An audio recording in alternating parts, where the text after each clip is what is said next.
મહંત શ્રી જયદેવ શરણજી મહારાજ શ્રી સર્વેશ્વર ગૌધામ કોબડીથી આજના સમયની અંદર કેટલાય વિદ્યાર્થી બાળકો નાની નાની બાબતની અંદર હતાશ થઈ નિરાશ થઈ અને આત્મહત્યા જેવું પગલું ભરતા હોય છે ત્યારે બધા વિદ્યાર્થીઓને અને વાલીઓને એક સંદેશો આપવા માંગુ છું. આપનું બાળક સફળતા પચાવતા શીખ્યું છે, નિષ્ફળતા પચાવતા નથી શીખ્યું. જિંદગીમાં અનેક ચડાવ ઉતાર આવતા હોય. આ દરેક ચડાવ ઉતારની અંદર સમભાવે કઈ રીતે રહેવું. જિંદગીની અંદર ફેલ થયા એનો મતલબ જીવન પૂરું નથી થતું. જીવન બહુ લાંબુ છે, જીવવા જેવું છે, આનંદદાયક છે. આ ભાર સ્વરૂપ નથી. એટલે નાની કોઈ બાબતની અંદર આત્મહત્યાનો પગલો ભરી લેતું હોય છે, પછી મા બાપને પણ પસ્તાવો થતો હોય છે. એટલે બાળકને સાચા સારા સંસ્કાર આપો. દરેક પ્રકારની હતાશા નિરાશા ને પચાવતા શીખે.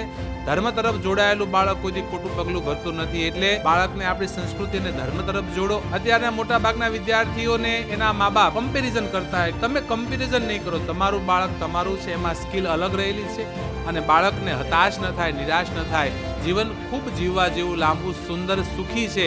એટલે બાળકો વિદ્યાર્થી મિત્રોને ખાસ કહું છું, કોઈ પણ વાતની સમસ્યા હોય, કોઈ સાધુ સંત પાસે, કોઈ અનુભવી વ્યક્તિ પાસે બેસી એનું સમાધાન લાવજો. કોઈ પણ અજુગતું પગલું ક્યારેય તમારા મા બાપ, તમારો પરિવાર, તમારું કુટુંબ આખું એની માટે અફસોસ કરે એવું પગલું ક્યારેય ભરશો નહીં. એ મારી વિનંતી. જય ગૌ માતા.